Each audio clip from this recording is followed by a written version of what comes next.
Hey. Welcome, No Waiting Today, chat. I went to go hit the live button and I spilled my drink. It happens. It happens. I was gonna. He was running a little late. No, but, I wasn't. After the show, after I started the show yesterday, without him, he beat me relentlessly as soon as we went off the air. That's why I have to wear these sunglasses so you can't see my black eyes.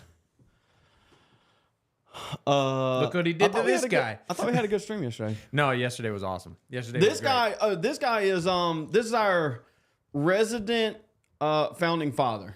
We just a little necromancy, brought him back from the dead. You know, all these boomers want to ask the founding fathers. You know, what would the founding fathers say? You know, we can just ask him. Right? He's right here. He'll tell us. If we ask him, he will tell us. Let me double check this camera. How bad is it? Oh, that's not me. That's you. That's you.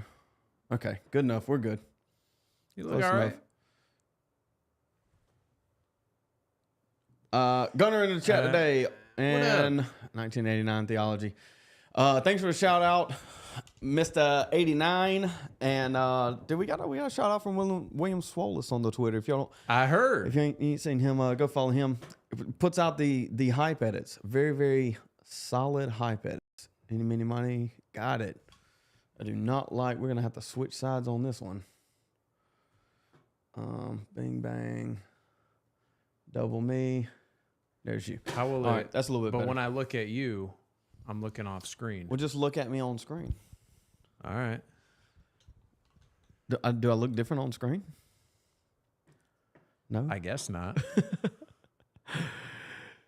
Chat. It almost makes you look like a white Roman from man. Skelly. I mean, I'm gonna go on. I'm gonna say half. Half a Roman. I'm gonna go half a Roman. The other one got stuck up in the top of the tree. I'm blind anyway. That's true. Help! Okay. We got we don't have a ton going on today. We covered a lot of it yesterday. I think Josh. I listened to Josh's show or Ken's show this morning. Show that I'm on for about 30 minutes. He said there was some other stuff we want to look at. We're gonna look at that before we. Oh, I didn't mean to like on the show. I just meant you personally, but we can. Yeah, we can. It depends on what time it looks like. We're gonna do that maybe prior to calling Zooms, shooting for Zooms. I don't know, 3:30, 3:45. Before that, I don't know if you saw the thumbnail on the title of the video. We're gonna talk about the future South Carolina governor. 2 days ago, you had Alan Wilson and Kimbrell come out. He's a senator from the upstate. This is more of a niche topic that we're going to talk about today, more South Carolinian, but it is going to have some reverberations on the national level too. Obviously, you have people like Nancy Mace coming in from Congress to run for South Carolina governor. I don't even know if she's announced, but she's basically announced. So we're going to dive into that. I have a couple other videos loaded up that we're going to take a look at. Yeah, everybody get ready for the Zoom calls. 3:30, 3:45. Sounds good. Josh, give them. What were you saying? What were you saying about the radio station this morning? Oh, he came in saying. Yeah. So basically, you ain't got to. If you don't want to spill it, you ain't got to spill it. Yeah. We so basically yesterday we were going through the show I work for full time. We were kind of giving a rundown of some of the stuff that I had talked about. Jim from Florida, you probably missed it, but oh no, did you? Where the guy this morning called me a bozo and then agreed with me? No, I didn't. I didn't hear that one. And we'll get into that in a second. I don't want to make this a permanent thing. I don't want to make this a permanent thing. I feel right now is a very pivotal moment. Because there's a lot going on, and it's very notable in the mind shift of the boomer, and you can't really see it happening on the internet, but you can definitely see it happening when they have call-in shows for the radio station. Yeah, and basically, so what happened is a lot of you guys were in our live yesterday, and you saw that we were going over debate that the host of the show and I were having, and then we went through some of the calls. This morning, on this morning show, the host comes in. He's a good guy. I'm not bashing him. But he goes, we're going to rehash a little bit of what happened yesterday. And he basically spilled the beans that like a bunch of people that listen to the show were approaching him at the gym and were basically agreeing with me. And so just goes to show you the consciousness is rising. The boomer stranglehold on stagnation is slowly falling away. Did you put this out? No. Did I put it out?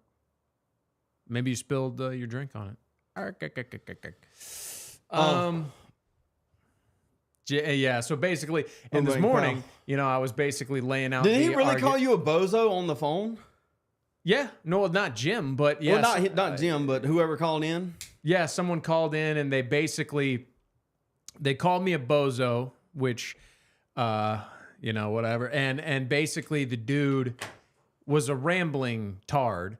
And typical, yeah, and boomer tard, and he at first it made me think he was talking about Dave, which is the co-host of the show, because he called me a bozo, and then proceeded to agree with everything I was saying, and then somehow also agree with Ken, but not have a distinct, he didn't disagree with what I said or disagree with Ken said. It just sounds like a boomer, dude. And Jim texted me, and he made a really good point, which is like the boomer mind. There, like you said yesterday, there's no agency.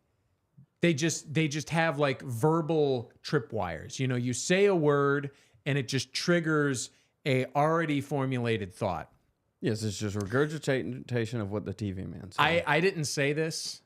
I didn't get the chance to, and but basically, as the show was ending, I had the thought that I was like, they constantly say like, oh, you're 26, you're 27 years old. What do you know? Like you haven't had a lot of life experience.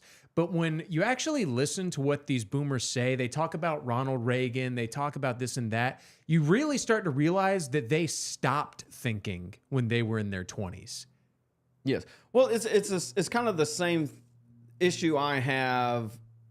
And if you're out there, don't take this the wrong way, because I do think you should represent yourself. But when like veterans retire and all they wear is Army veteran hat, Army veteran shirt, Marine Corps pants, and their stickers are plastered all over their truck. Like I understand you served and thank you. But at the same time, you have to recognize that you can't, you can't rest on your laurels. That's what you're not that anymore. Like be something else. And that's all these boomers are, is their 20-something selves. Every time I see one of these guys, I just think back to Napoleon Dynamite, where he tells him I could throw a pigskin a quarter mile. I could throw it clear over that mountain. Dude. It's like, dude, yeah, that is the boomer mindset. Like, grow up. This isn't the 1960s, 1970s anymore. It's literally crumbling around you, and you're sitting back here. Back in my day, back in the good old days. How about let's make some more good old days? Let's fix it. I tell you what, these young whippersnappers, it seemed like they never listened to an episode of Sean Hannity in their life, man. Grisby. Kendall on armor, dude. I look good in olive drab in camo. I don't know what to tell you, man. You know, it's kind of funny you mentioned. It's only for a show for y'all. I don't wear this stuff. I wear green shirts, but I don't really wear this stuff out and around in public. I don't think I do. Maybe I do. I don't pay attention. I haven't seen. I don't even have any really. Go ahead. Sorry.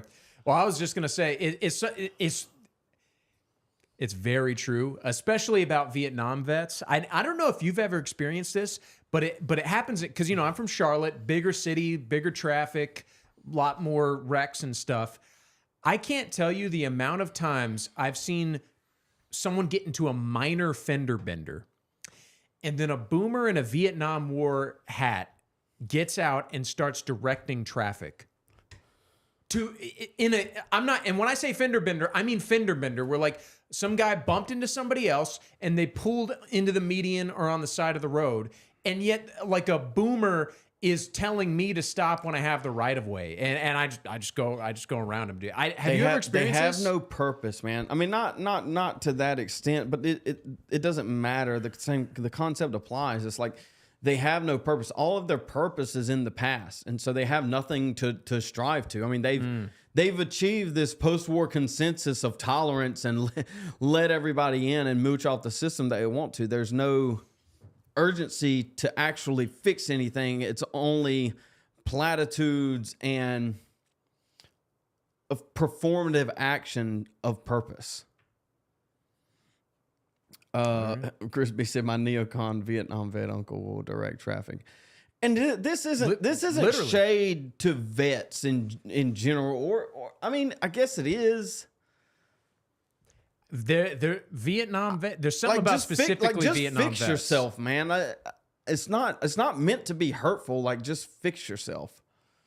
We're gonna move on a little bit. I know you're in the military, and I might be stepping on some toes here, but to me, specifically Vietnam, it's like I wouldn't be wearing that hat, dude. It was a meaningless war, and you lost. You know. Well, yeah, there's some aspects to the kind of I don't know, man. I posted something the other day that said, "Are we the new hippies because we're anti-war?" I mean, it was obviously tongue in cheek, but I think there is something to it. Well, the host says that. It says we're the new hippies. Yeah. I mean, I think there's some validity there. I mean, obviously, at least when it comes to the anti-war stuff, I don't think that's the case for not showering and smoking pot. But I don't know. It's something that could be played with. Gunner probably thinking, God, they survived those tunnels. He's talking about the Vietnam vets. I mean, yeah. A lot of the Vietnam vets that I've come across weren't really in country. Like, I mean, I don't know. I just know that if that was me, I wouldn't be stuck in Vietnam. I don't know why we started off so doom and gloom. Why we do that, Josh? How did we even get there? Hey, man. Theology says, I see trucks on the shop all the time with Marine stickers all over it. I always want to ask them, were you in the Air Force?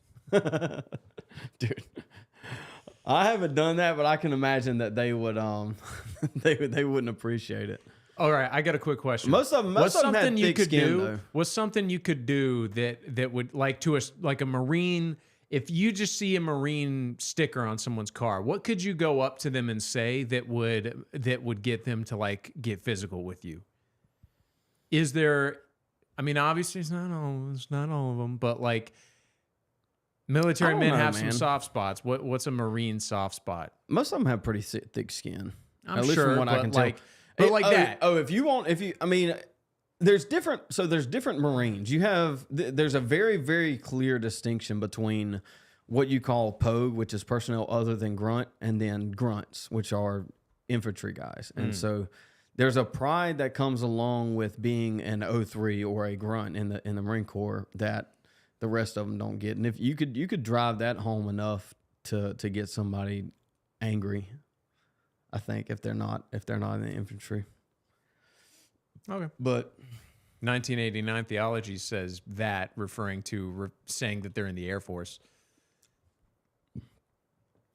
It seems though like every branch of the military other than the Air Force hates on the Air Force. Why do I keep doing that?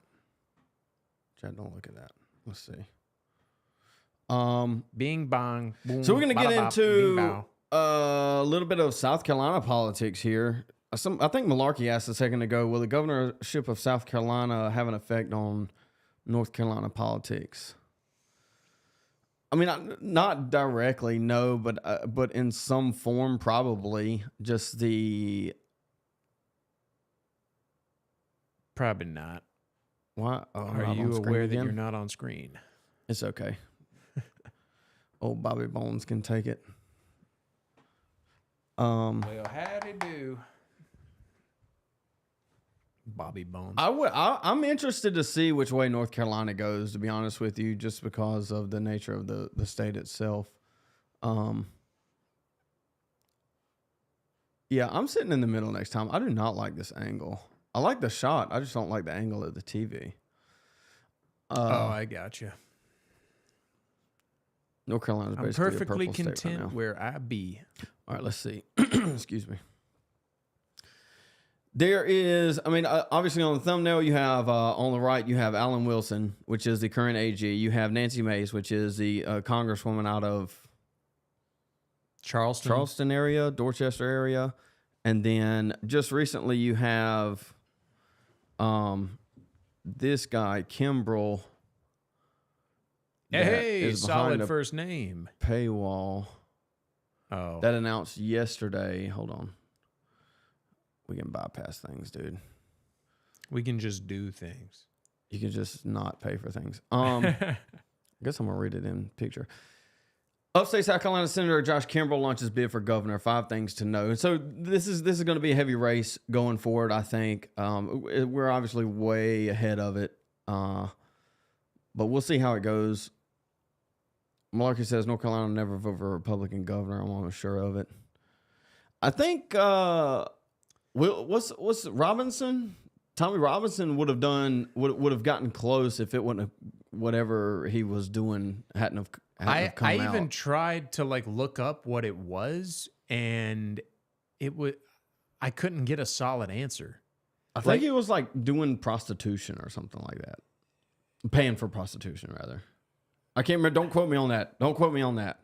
Malarkey, maybe maybe you can reference something, because when I tried to look it up, they dropped it right before the election, so I'm sure it helped him. It hurt him, and they were also calling him white supremacist the entire time, which I don't know. Well, he's black.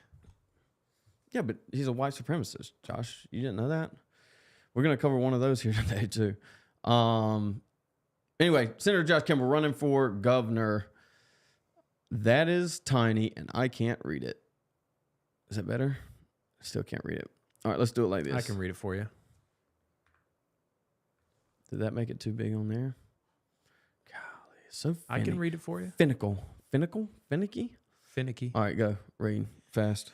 As Governor Henry McMaster can't run for re-election in 2026, who is officially seeking the nomination to succeed him? State Senator Josh Kimbrell on Monday kicked off his bid to succeed Governor Henry McMaster in next year's election. The Spartanburg County 40-year-old announced his bid in an email Monday morning, jumping in front of Attorney General Alan Wilson's expected announcement in the evening. Kimbrell is the first person to officially kick off their campaign for the Republican nomination for governor in what is expected to be a crowded primary.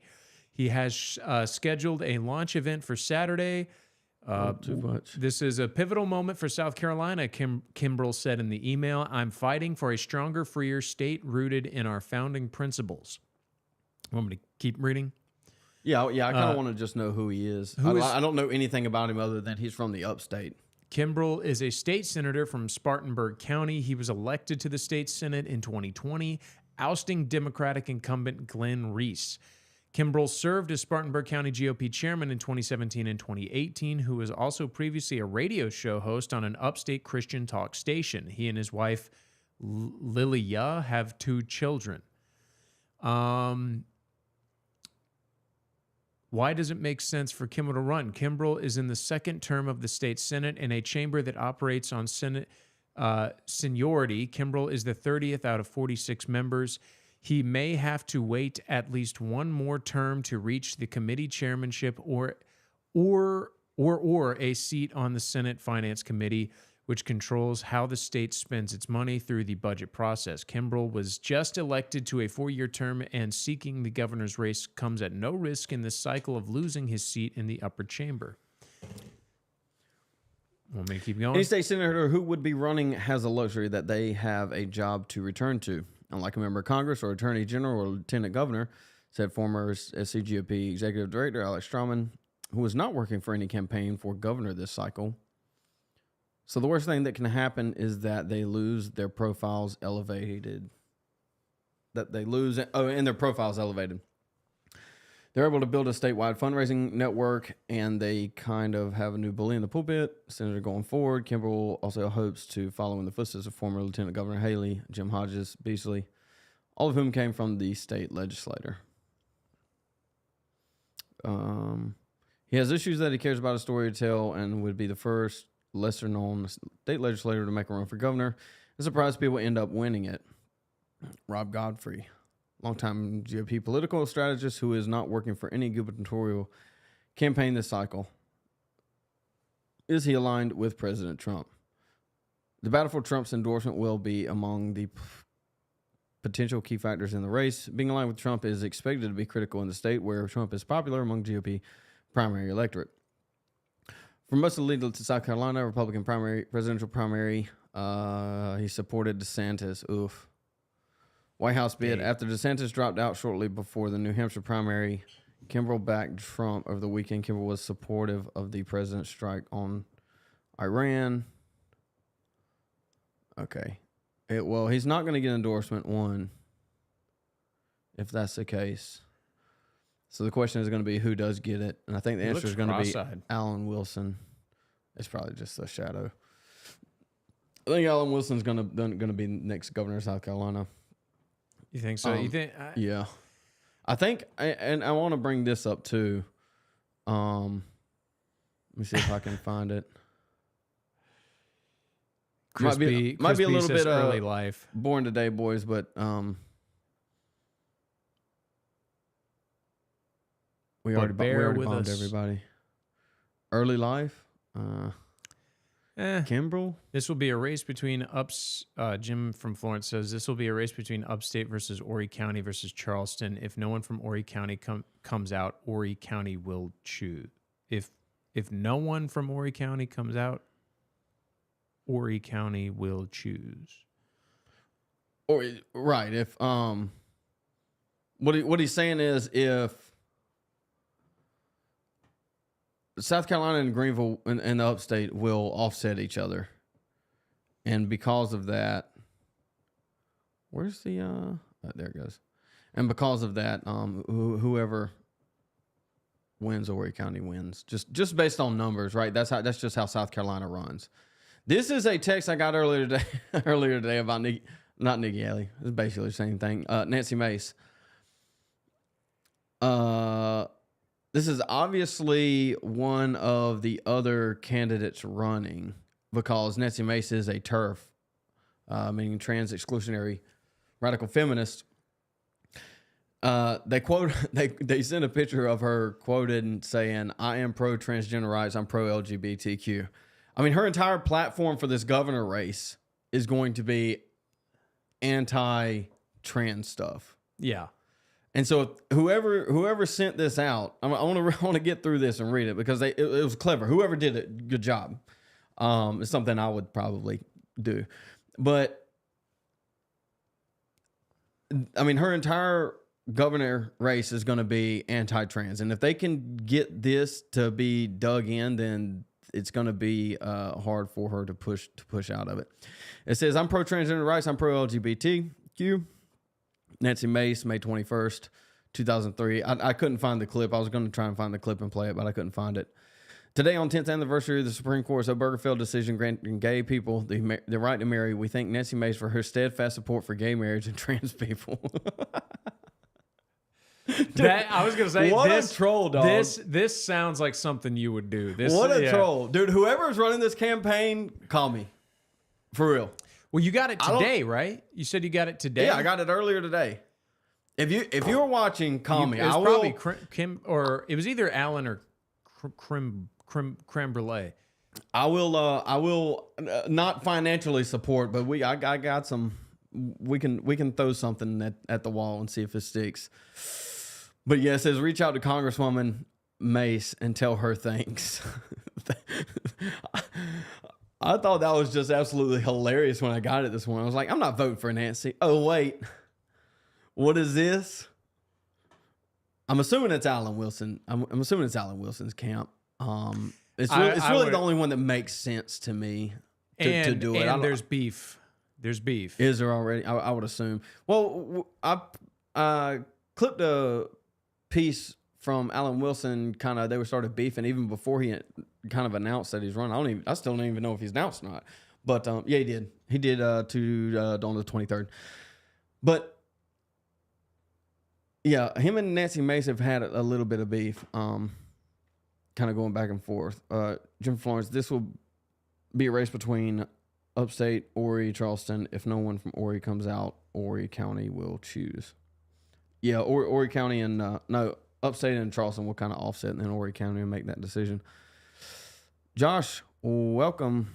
We got three Joshes. Mine, Josh. Kimberly is soft on abortion according to his conservative constituents. Yeah, I mean, from what I just read, he's not going to get the Trump endorsement. Whoever gets the Trump endorsement wins. I mean, it's that simple. Who do you think he'll give it to?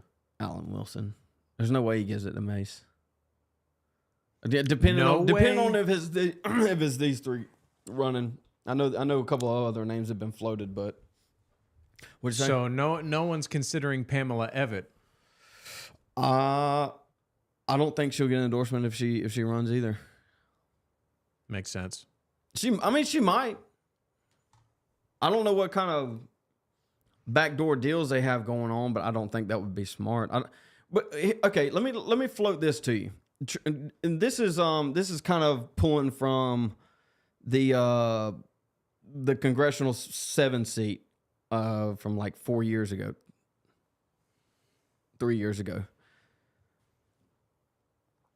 Trump's endorsements aren't necessarily endorsements of who he wants to win. Trump's endorsements are who it's a weighing of the options of who will win or who has the most possibility to win and who will be loyal or is loyal. And so you have to weigh both. It's not simply loyalty and it's not simply going to win. There's a balance there. I don't think Pamela Evett holds enough ability to win in this race.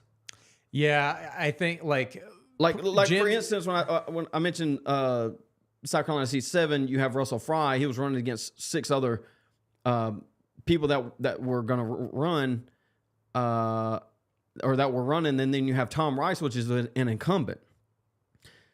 And he ran that race without a runoff, meaning he won over 51% of that race just off of a Trump endorsement.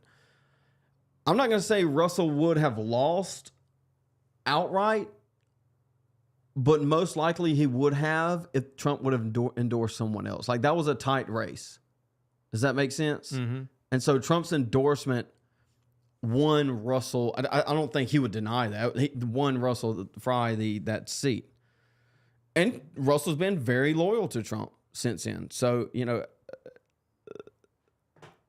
you can bash Trump's nominations all you want about loyalty or being aligned with him, but Trump is a winner at the end of the day, and that's what he's going to do. What'd you say? I was just going to say, if you pull up Jim's last comment, this one? The very last one, it goes, Nancy Mace has cured him of all female politicians. And I actually think, and I wouldn't expect y'all to know who Pamela Evett is, but she's the current lieutenant governor. And I actually know her because she calls into the show. And she chats my ear off. She's a really nice lady, and she's very momish. That's the problem. Yeah, but that's my point. Is it's like she's a good mother. She's like a very nice lady. She's a very like ideal woman. Like wife material. But it's because of that she can't be a good politician, or she can't. She just doesn't have that wow factor that like you kind of need in a politician. I think Alan Wilson is equally boring, but he is a man. And then the only way that a woman can really get ahead is by being Nancy Mace, is by being this rambunctious, basically whoring herself out, lying, or just being over the top crazy like, what's her name? Marjorie Taylor Greene. AOC. AOC. We're going to get in one here. I'll go ahead and pull up that since we're talking about this. That woman is ugly. This is... Eeny, meeny, miny. Does that work? Hey. What if we can go left? No, we can't go left. Baby bones. Hey, baby bones. Boom. All right. Let's see. Let's see what I don't even remember her name. Rashida Tlaib? Is that Rashida Tlaib? J. Paul? I've only read about her. I've never. Non-American. There's a statute. That Let's says just start there. Yeah. Let me rewind this thing. Terry Since we're talking about... State gets. You can't rewind. Oh, there you go. Catch up on You're chat. not on the Danny screen. Boy, yes. Planned Parenthood being defunded is great news. Congratulations, South Carolina. You're not on screen, by the way.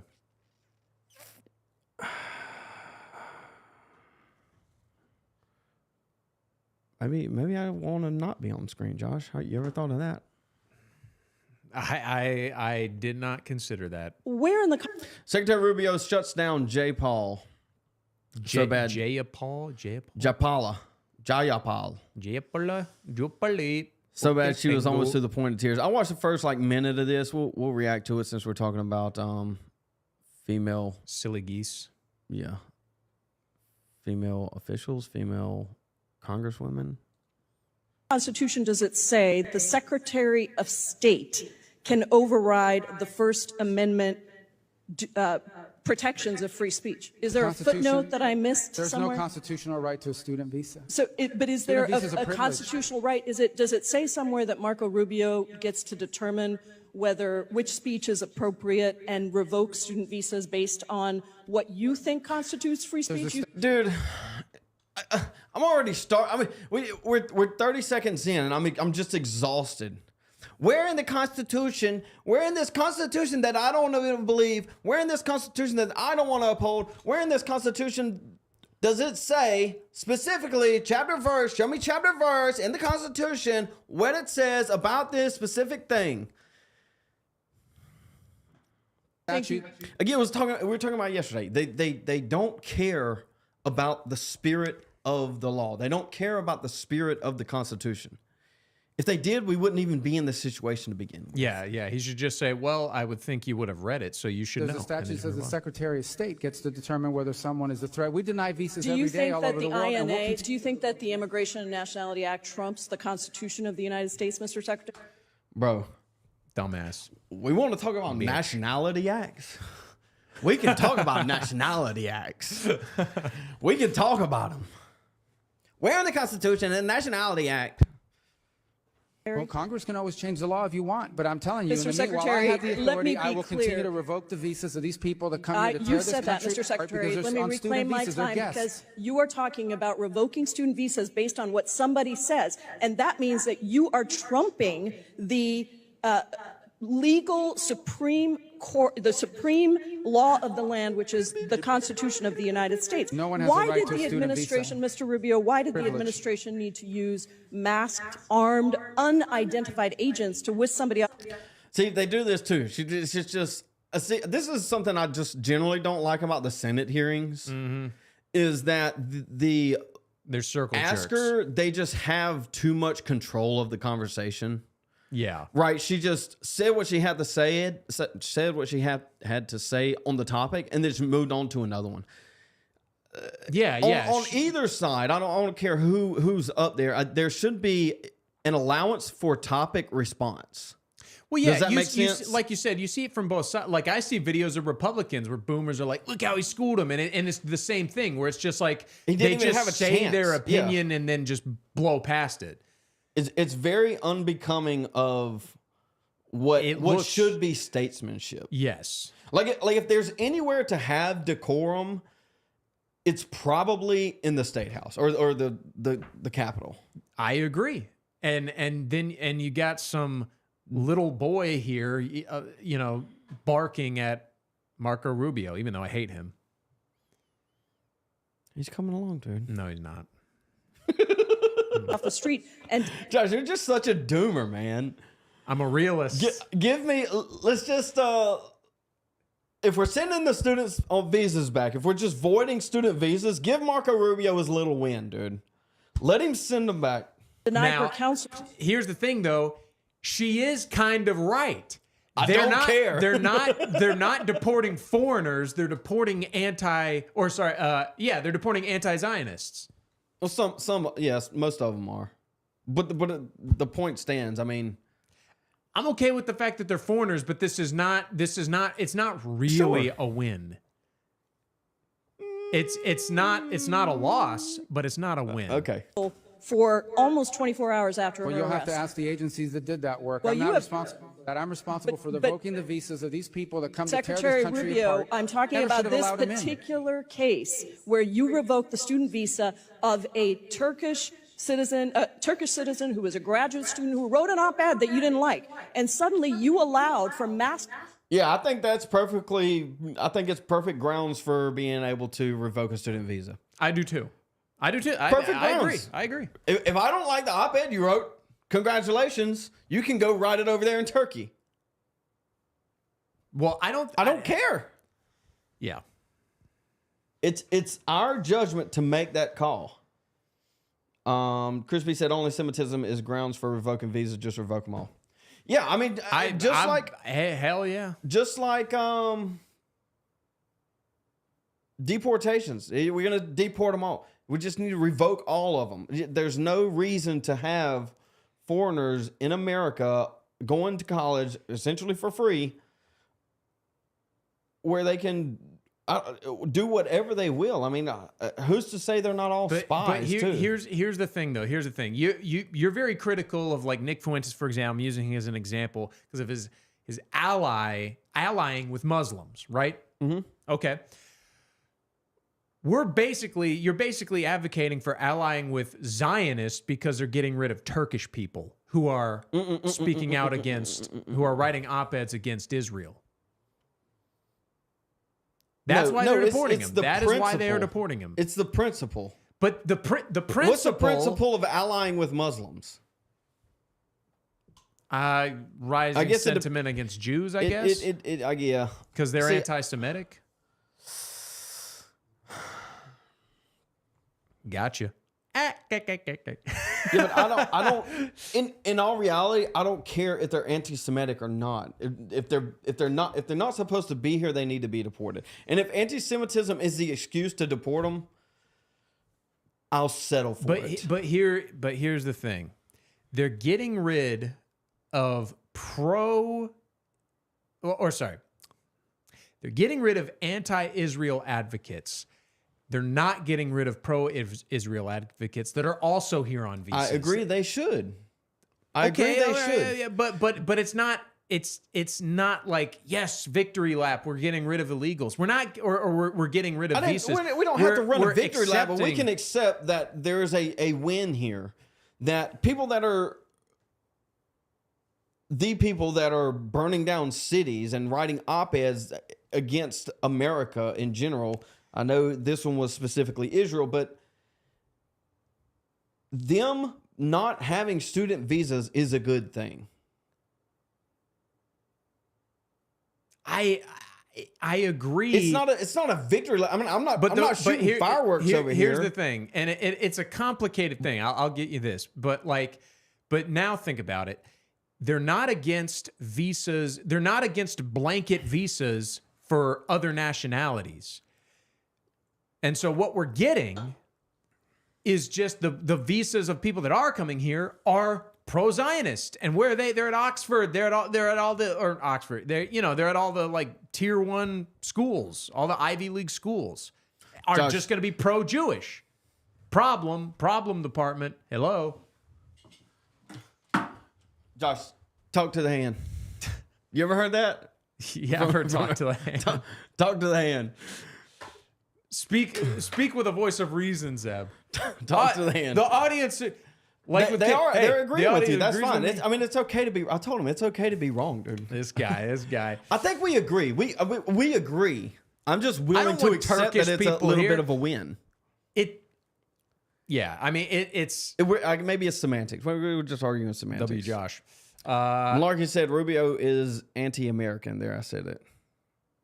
Well, Rubio. What's going on? Oh, local. No, just local recording. It'll be all right. Rubio is bought and paid for shill by Israel. I mean, he's from Florida. Like, Florida is Zionist occupied territory. Talk to the hand, dude. I'm gonna use that from now on. I'm gonna just run around with a hand. I feel like, and I've I said don't this about want the to boomers have this before. conversation anymore. Talk to the hand. I've said this about The problem is it's a gay boomers, hand. It's a gay hand. That's why you're holding it.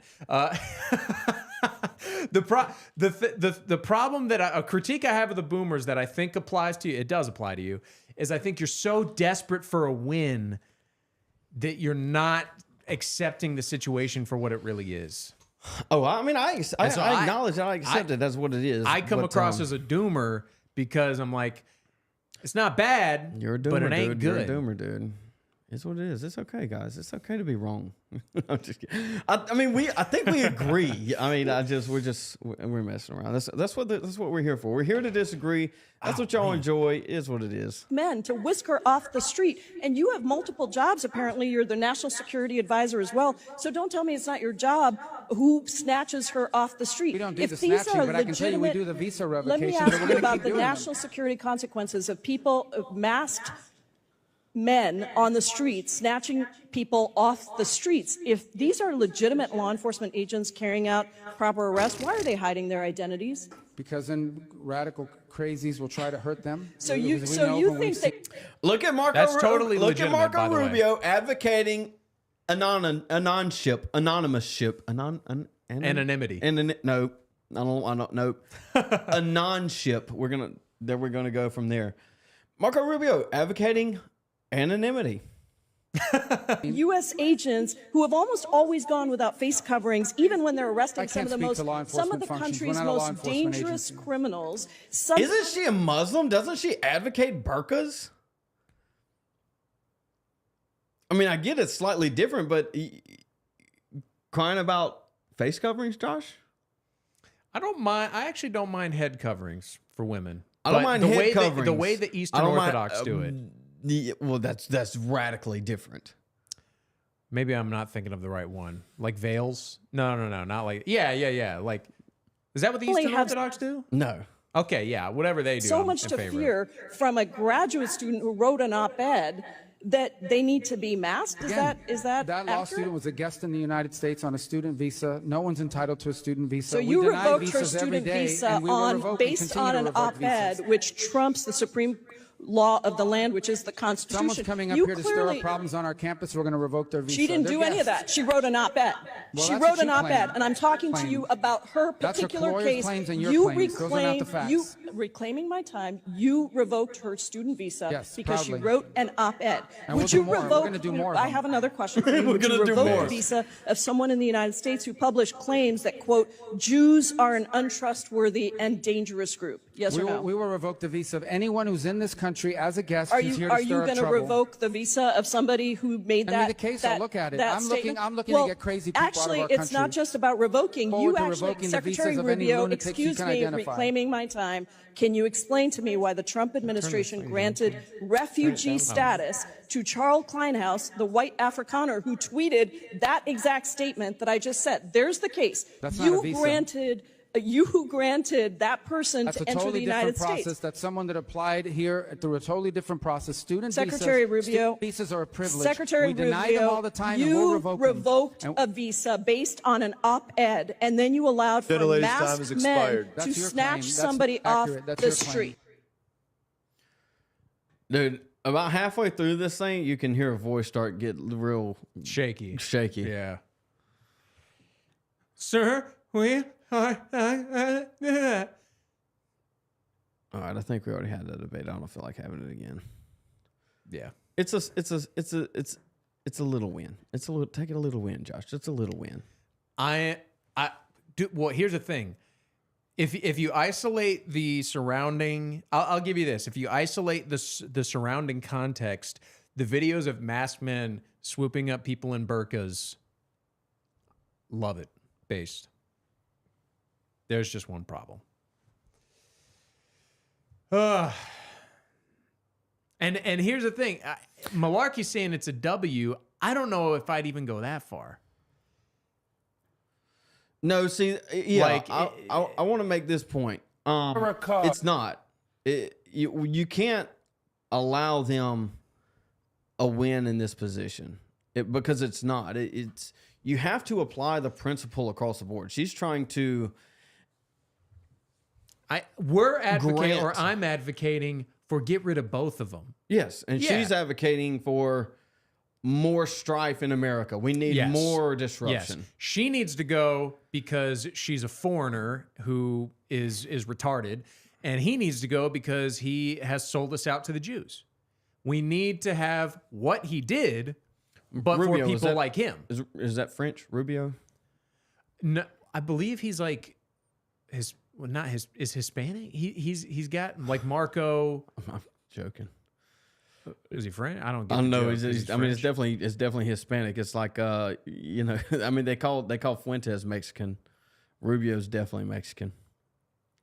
Jamal Bowman. This is another sitting member of Congress. I'm a black man in America. The reason why heart disease and cancer and obesity and diabetes are bigger in the black community is because of the stress we carry from having to deal with being called the N-word directly or indirectly. Every day he gets called the N-word. Malarkey, are you fat? What's your BMI? Chat. I went to Party City earlier today to get a pirate costume because old Ben Franklin here, he was going to be hard R in it. But Party City was closed down and Walmart didn't have a pirate costume. It was going to be funny, but now it's not because I don't have a costume. She kind of cooked Mario. I don't agree with everything she said.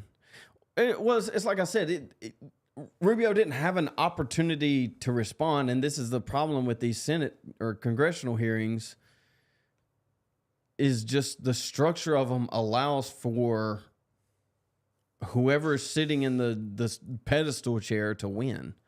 Yeah, dude, I could never do that because like where they're just barking at me, they'd be like, "Why do they have to wear a mask?" And I'm like, because it's cool and I hate the people that they're snatching up. Like I could not take it as seriously as they do because it's a show. It's a big sham. Well, they have control, so they place themselves in positions of power to have that control. I'm not saying I wouldn't do it. I'm just saying it's not set up for good conversation. I mean, it's not a Joe Rogan podcast. She's totally right about that one thing. I'm not as strict about student visas as y'all, but they are afforded the same First Amendment rights if they are here legally and are allowed to protest.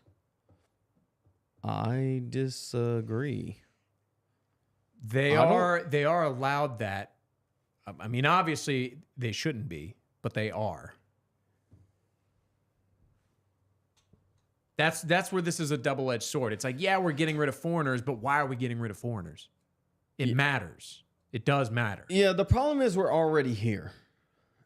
I mean, if this was 1960, I probably wouldn't have an issue with student visas. The problem is we're already in the 1920s, and it's just disruption across the board. Revoke all student visas. It's just not worth dealing with right now.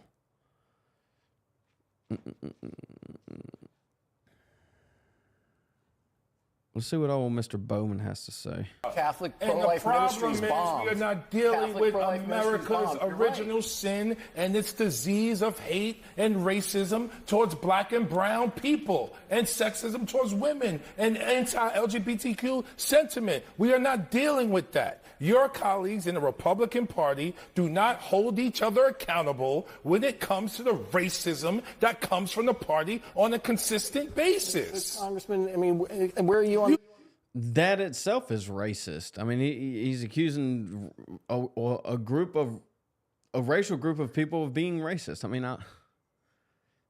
you can't be calm about this. I'm a black man in America. The reason why heart disease... I'm white, I can't comment Listen to what I'm saying. The reason why heart disease and cancer and obesity and diabetes are bigger in the black community is because of the stress we carry from having to deal with being called the N-word directly or indirectly every day. If you're...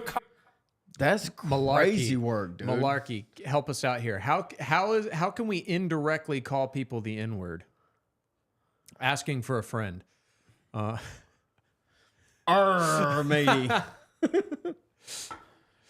Yeah, I actually know. No disrespect, Malarkey, but here's how you indirectly call someone the N-word. What up, William Swallows? Swallows, what's up? Thank you for the shout out earlier. Here's how you indirectly call someone the N-word. When you're in public and there's a rambunctious black individual like this guy, for example, it's when like someone like you and me who don't know each other, we just kind of Look at each other. We just kind of like, Yeah. that's how you indirectly call someone the N-word. Yeah, I've had to leave. I've had to leave a Chick-fil-A once or twice. It's exhausting. Yeah, because I've had the kids with me. I will say this: I've only been to one Chick-fil-A that was terrible, and it's the one by the mall here. And who is it? Was that the one? I think I was one by Walmart. The one on Irby Street? Yeah. I've been there, and it's pretty good. Sometimes it is. Well, yeah, most times it is. But, you know, it only takes... Speaking of pirates, there's a girl one, there missing a hand. It only takes one Jamal Bowman to get it going. Would listen. I mean, this is crazy work right here. Obesity and diabetes are bigger in This is crazy work. He's saying that we can induce obesity through language. We can we can lower their GLP-1 through language. Well, this is it's like we're shooting Twinkies at them. This is like, I mean, we've talked about before. This is a problem you see in the black community where there's zero accountability. I mean, like you can, and here's the thing, even you and I would probably agree the reason obesity is prevalent is in the black community is because of genetics. Yes. Which, like, what's wrong with that? What's wrong with that? I just thought of an idea, a new business, right? Here it goes. You ready? I want to just make a candy bar that's like extremely, extremely diabetes inducing and just call it Hard R Candy Bar. And we can just start throwing it at people. Just sugar syrup, just bootios. just a block of sugar. Just IV drip.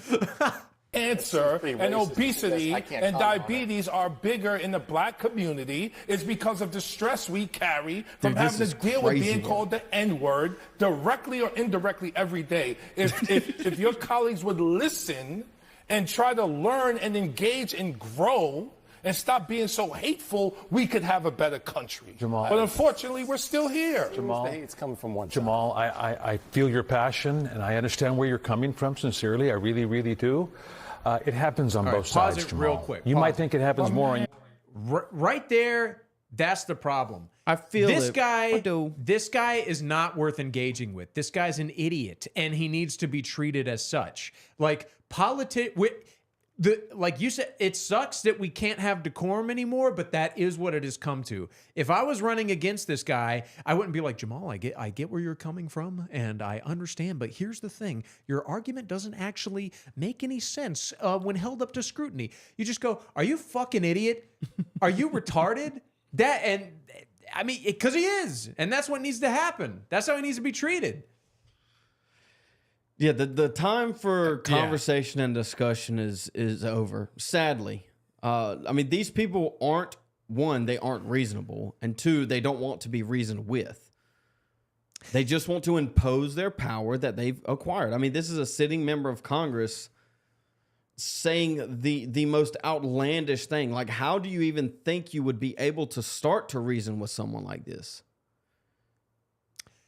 Hey, Malarkey said he finally found some fine black women. I told you, man, you just got to look. And hey, they're eating God's chicken.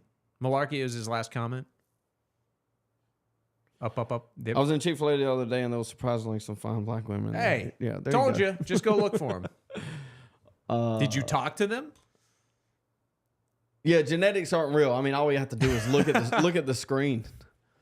They're not real. Everybody's the same. Your side, Jamal. When I leave the show, Jamal, you should see my. You see it right here. God. He's trying to reason with him, and he just doesn't want to accept it. So what is the point in even trying? And this is a point that Sam Hyde made on. If you haven't watched Sam Hyde on Raw Talk with what's his name, 260. Don't know. Anyway, he was on Raw Talk, and he made this point. The time for reasoning with these people is over. Yeah. They don't want to reason. Jamal, when I leave the show, Jamal, you should see my Twitter feed. Death, I mean, and they're acquitted. Rodney King, Abner Louima, Eric Gardner, Trayvon Martin. And they hit me, and they all had MAGA hats on and said, it's MAGA country. It's like, dude, it's every single time. It's all a false flag. I mean, was it sweet tea, Arizona sweet tea and Skittles? Like, is this what we're breaking bread over George Floyd for too? Still, like, I'm surprised he didn't say, what's his stupid name if the glove fits? O.J. Simpson. Black cops in Memphis. It's not the same, and I don't want to qualify or quantify pain. That's not what I'm talking about. Everyone goes through pain. But the racism in this country is the disease that will destroy us. And it's destroying us right now as we speak. You're divided. There's only one way to fix that. I mean, if you follow this to its logical conclusion, if you believe he is correct, there's only one way to fix it. You have to force homogeneity. Agreed. If racism is the problem within the country, it's going to exist regardless of if one group is colorblind or not. If one group decides to ignore it, if one group decides that it's not real, it still exists. And the only way to fix that is to homogenize the country. January 6th, everybody was pardoned. Everybody's pardoned.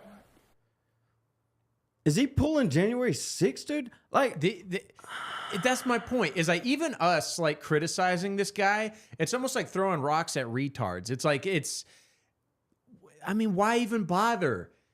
Why even bother, dude? Like the only reason you should be talking to this guy is if you're running against him, and if you are, you should be ridiculing him, calling him out on how stupid he is, and just and being dismissive. Being dismissive. It's like, and literally just say like, I don't need to explain to you my intentions, and I don't feel the need to explain to you how stupid you are. If you don't get it, you don't get it. And the people at home, you're going to vote for this beanhead? The time for reason is over with. The ridiculous should be ridiculed. Yes. Riots in L.A., they're insurrectionists. But we pardoned everyone January 6th. So, Congressman, this I was is there America. January 6th. I was evacuated January 6th.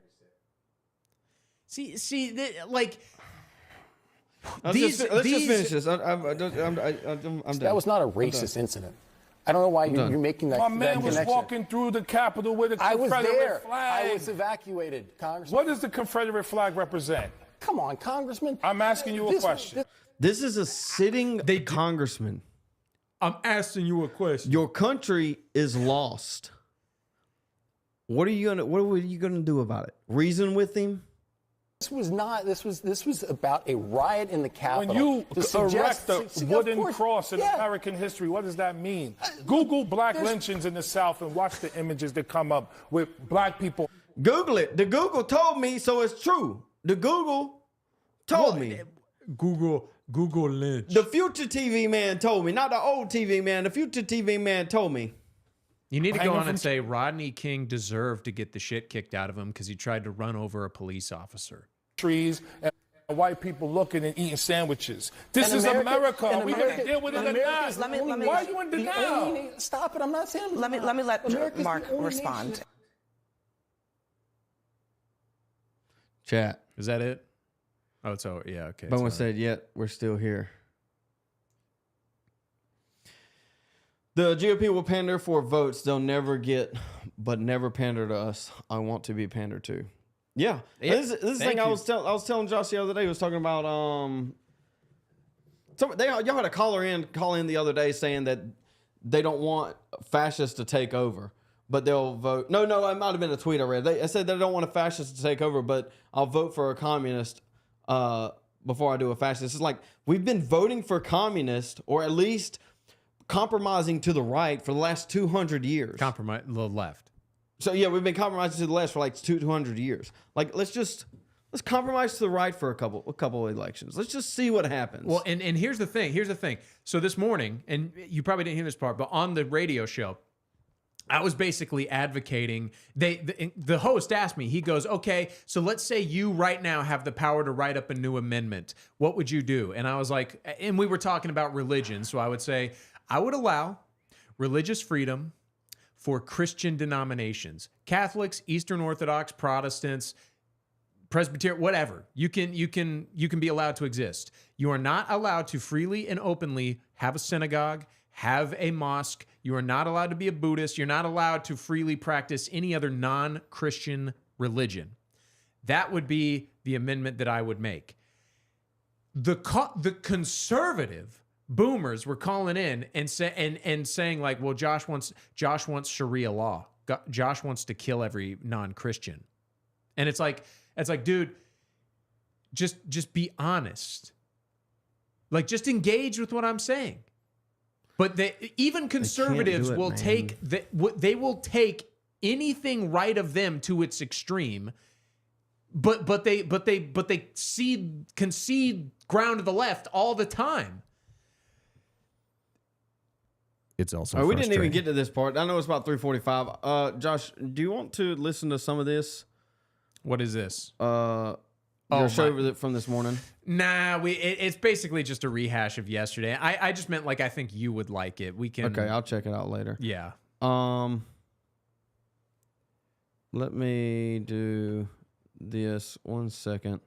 I want to pull up this one because I know I think that's the title of the video, but this is South Carolina banned Supreme Court rules 6-3 in favor of South Carolina, allowing the state to ban Planned Parenthood from receiving Medicaid funds and taxpayer dollars. Defunding Planned Parenthood is good. Classes replied, it says, whoa, South Carolina, cool it down with your anti-Semitism, will you? 430 Jewish organizations jointly filed a petition in the Supreme Court in the Dobbs case to keep abortion legal because it's a Jewish value. I mean, basically, that's all I want to cover today. It's just, a lot of South Carolina politics today, but that's definitely a win at the Supreme Court level. And I just thought it was notable today that we can cover that. I mean, it's not the end all be all. We got a long way to go. We got a lot to get to, but I just wanted to touch on that. Like heaven is a ghetto. Everywhere black people live is a damn ghetto. I thought this was funny too, and then we'll jump into Zoom calls. Somebody said to me that if Jesus is black, heaven is a ghetto. Everywhere black people live is a damn ghetto. Why should I be yelling at the white man? Hell, if it wasn't for him, we'd all probably be dead from diseases and sickness. Or hell, we each other. Wasn't for the white man. The white man built America. You say the slave built America. Don't they cover that lie? I'll slap the taste out of your mouth. You ain't built nothing. Half the time what you did build as a slave, the white man had to whoop your ass with a whoop to get you to do that little bit of work that you did do. Had to whoop your ass to get it done. Talking about we built them. You ain't built a damn thing. Don't own a damn thing. None of it. You had Harlem, you threw that away. No, thank God for the white man. Thank God. He's built America and some other safe places. Built airlines so you can ride around on. Built automobiles. Hell, y'all ain't got one nation in Africa have built a car. Talking that damn talk. The only thing y'all can do is play basketball, run up and down the court like a bunch of double-jointed fools. Malarkey just looked into a 50-year-old mirror. I'm kidding. Uncle Ruckus over here. I was gonna say, like, I would almost like believe that was AI because it sounded a little bit like a little too close. It was like it was a little bit like of a character. You know what I mean? Yeah. Chat. If you're in here, go ahead and drop a like if you don't mind. If you're not subscribed, go ahead and do that. Malarkey, that's your final form. We'll make a racist out of you yet, Malarkey. We'll make a white supremacist out of you yet. But yeah, we open up Zoom. There's a link there if anybody wants to jump in. That maybe I should throw it on Twitter. Oh my eyeball. Malarkey says there are some black unks that really talk like that. I'm sure they do. We have one that calls into the radio show I work for, but he's not like Williams. He's Williams. He's very like more like Bowman than that guy. But he's a good guy, dude. I like Williams. Williams. Thank y'all for if anybody's watching on Twitter. Nice, dude. I haven't even checked. I haven't even looked at Twitter since we started streaming over there during the stream. I'm gonna throw the Zoom call in here if anybody wants to jump on that. Y'all go for it. We can talk about whatever you want. Anything. Nothing's off limits. Working on partnership with YouTube, trying to get that situated, but Partnership. yeah, like monetization. I don't know where that's at. I haven't checked it. I will say that people were asking about the RSS feed on Twitterland. I will have that and Rumble fixed this weekend. We're working on it. What else? RSS feed. Here's the thing you have to understand. All participating audience. If you want the show to be better, that's all on you, because our problem is time. You either have to give us more money so I can quit my job, or you have to kill his kids. But don't do that one. No. Josh. I'm kidding, Maggie. I'm kidding. I would not advocate for that. We just got rid of Planned Parenthood. We can't be having retroactive abortions. Or proactive. You said we're talking about retroactive. I guess since we got a little bit of time, if somebody zooms in, we'll make our way back to it. But let's jump on this. I want to listen to a little bit of it while we're here.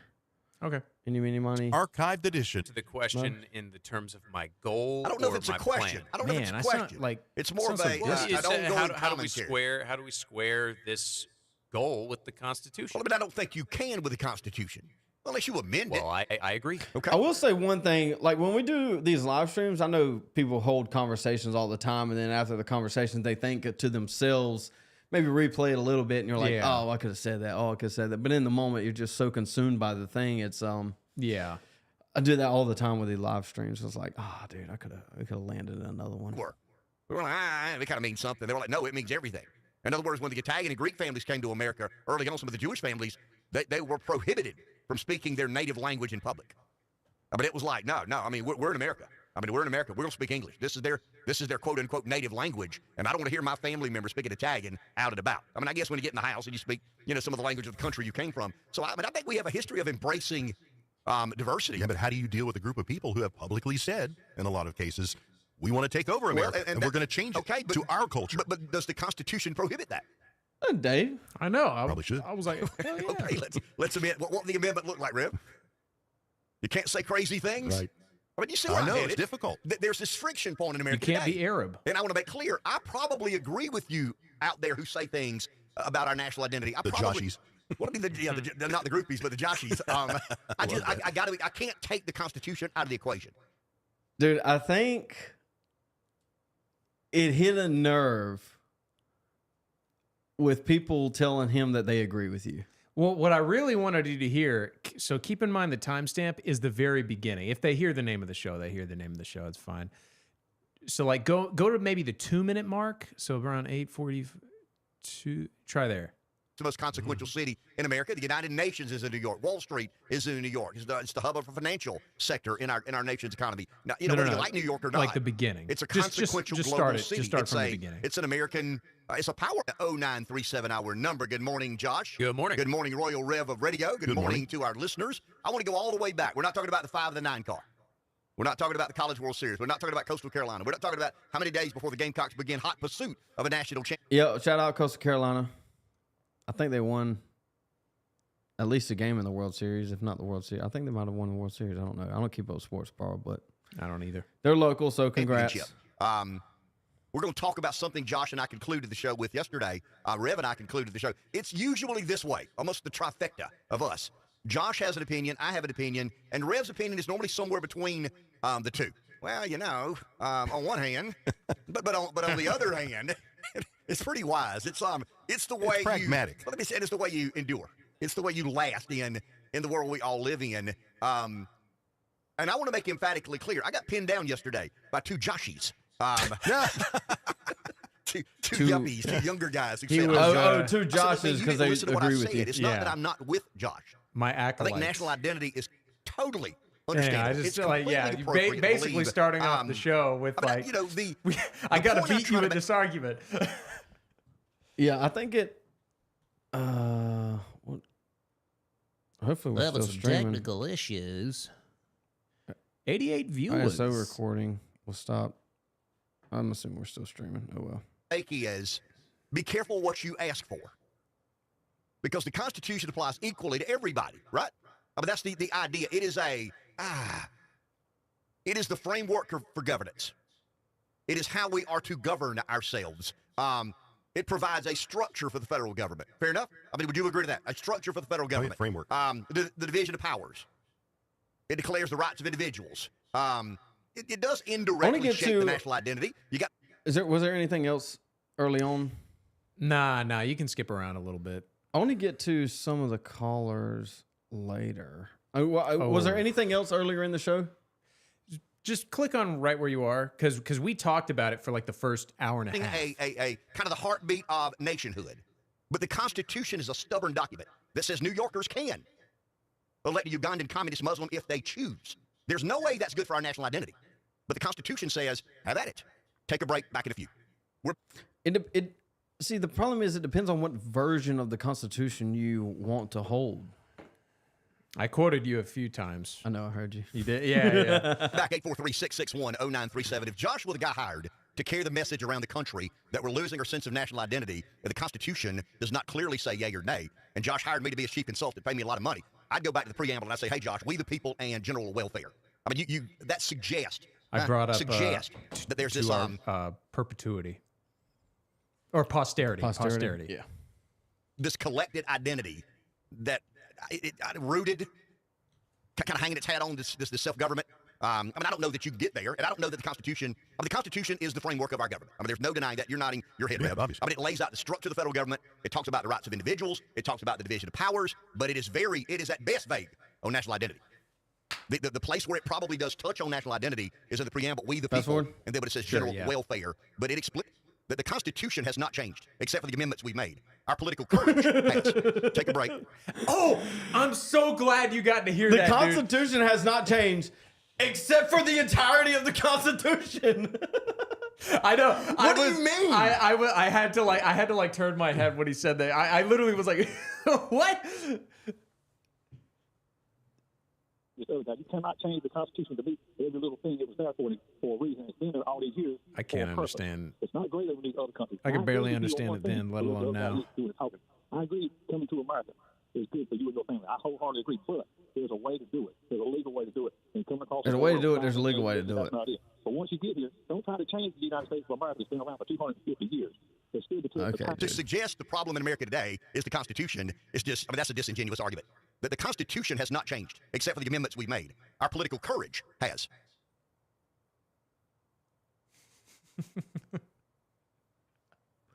The Constitution has not changed, except for the 11th, 12th, 13th, 14th, 15th, 16th, 17th, 18th, 19th, 20th.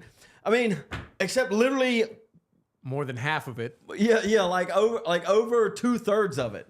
Like 70% of the Constitution is new, is not new. Original. And that's not even including the first 10 that have been subverted through other avenues. What do you mean it hasn't changed? Take a break. Back in a few. Did any vendor Nord sign the Constitution? Did any art? I'm just wondering. No. But I'm on this side of the hill. You're on the other side of the hill when it comes to. The Dutch are wasps. Last I checked. Okay. Fair enough. Let's go to the phone. Williams in Orangeburg listening to WTQS. Now, Williams, you're on. Hey. Good morning, Ken. Is Drew McKissick going to be on this morning? He is. At 8:05. Scheduled to appear. Okay, I want you to ask him a couple questions, man. Coined that phrase. I'm sure somebody else came up with it before I did. But why was it something worth to listen to? No. But Bruce mentioned about I did laugh because he was like, as Senator, he couldn't remember Lindsey Graham's name, and he goes, as Senator Lindsey, like he said it 3 times. I had to turn away. It was if we believe for half a second the think tanks or consulting class or lobbyists have the ability, much less the interest rev, the ability to fix a broken nation, then we'll get exactly what we deserve. And that's why I've always been a fan and a cheerleader and advocate for people who have made it successfully in business to transition into government. Now, once again, I get it. I mean, I don't want that headache, that heartache. I don't want that all. Try to instill a higher level of national identity. Was there anything else this morning? I'm going to go to what I argue is the irony of the day. The irony of this moment is critical. Like I said, I mainly just meant for This is where it all comes from. This is sort of the fountainhead of everything that they believe. They're the radicals. Well, now, this guy makes them look like, just amateur hours. I mean, that had to be good news in the GOP orbit. Well, it goes back to is this kissing? Just basic fundamental. It would. That was McKissick. But they didn't know that. Let's go to the phone. Billy in Florence. Good morning. Billy. Hey, good morning, guys. I just wanted to elaborate our statement about this guy being elected to the mayor or the candidate for the mayor of New York. What does that really say about the people there of New York City? Are they just that naive and thinking that this guy could deliver on all this? So anyway, that's just my comments. Thanks. Great show, guys. Thank you. The majority of response, some of the exit polling that I read yesterday says the failure of capitalism. If you're told a capitalist society gives you the best chance to be successful and rent is $2,300 a month and groceries are 40% higher than they were and taxes are, state, federal, and local taxes are Did he say the failure of capitalism? Hey, we're getting a call. Are we? I heard the little dingy ding. Oh, Jim from Florence. Hey, what is up, brother? Jimmy. I keep getting error codes. Let's see if I can get you in here though. Boom. That's not me. Boom, boom, boom, boom. I want you. Jim, can you hear me? Spend the night together. I think he's still in the guest room. Hopefully. There he goes. I think we got him now. He's muted though on his end. Jim, I think there you go. Oh, there we go. There we go. All right. Go ahead. What you got, brother? Well, I mean, you can play everybody else. You could have at least played me from this morning. And I wasn't as we don't have this time morning. codes. I need timestamps. I want to have that timestamp. Yeah, I mean, I didn't want to be What'd you call in about this morning? And then we can hash it out here. So Ken was making the point that what was he saying, Josh? Something about we need more businessmen to go into politics or something other. And so the point that I made, point that I made was that the time after World War II and the boomers came of age and then went into the workforce, there was so much money to be made, and it was just so easy to be successful that anybody that was worth a damn went into the private sector and really forsake these institutional roles. And so we didn't get good institutional we didn't fill up the institutions, and so there was kind of like this vacuum effect. Thus, what ended up happening is who becomes the judges? Well, attorneys become judges. Well, you got to go to law school and you got to get into these institutions. And the point that I was making was, I don't necessarily think you have to change the Constitution. You just have to do what the leftists are doing. And the leftists, they get into these institutions, they ultimately become judges, and they just say whatever they want the Constitution to say. Thus, who interprets it is the most important thing, that you don't have to rewrite it, that we can interpret. We need our people in there to interpret the 14th Amendment to mean what we want it to mean. And so that's why, when we talk about young men need to go into the trades, guys, we cannot forget we also need intelligent right-wing men going and taking back over these institutions, and it's incredibly important. If you think about where we were before World War II, when you read people that were in these institutions, they were the best of our best. They were, you don't necessarily read about industrial tycoons like you would your institutional tycoons. But like I said, all that changed after World War II because it was just simply so easy to go make money. That's where they went. That's where the money was. That's where they went. I think, Jim, you actually you make a very good point. And here's the one thing though, is you're right. And this is what Zeb and I advocate for, is basically mentoring and trying to get the youth to have the sense of civic duty to re-infiltrate the institutions, and all of them. This includes Hollywood. This includes all aspects of journalism. Every institution needs to be re-infiltrated. But here's the thing. Here's where I disagree with you. I still am for, quote unquote, burning the Constitution. By burning it, I mean changing it enough to where there is no, so we've seen that there's enough room for interpretation that once all the Jeets get in, once all the foreigners get in, they can interpret however they want, which, yeah, we can do the same. So let's get in there and then change it to remove that level of interpretation. Ninja shit. I would go a step further, that you get in there to remove their ability to participate in the political arena of this country. I would agree with you. So we just don't have time. We just don't have time to. We don't have 40, but that's 60 the point years that like the communists did back in the 40s and 50s. We don't have time like the Jews did from 1907 up until through they've established their nation state. We just don't have time to do that. Not only do we not have time, they are the ones that understand wielding power. That is why they were able to subvert it, because we don't understand how to wield power. And so even if we did have time to infiltrate and subvert their power, it just wouldn't happen in the same way or even as fast, because they understand, because they are nepotistic, because they do understand how power ought to be wielded. It's just not the problem isn't the system. The problem is the people in the system. Yeah, I agree. And so I agree that this is more of a time constraint issue. I feel like the 2040s are going to make the 2020s look like the 1990s.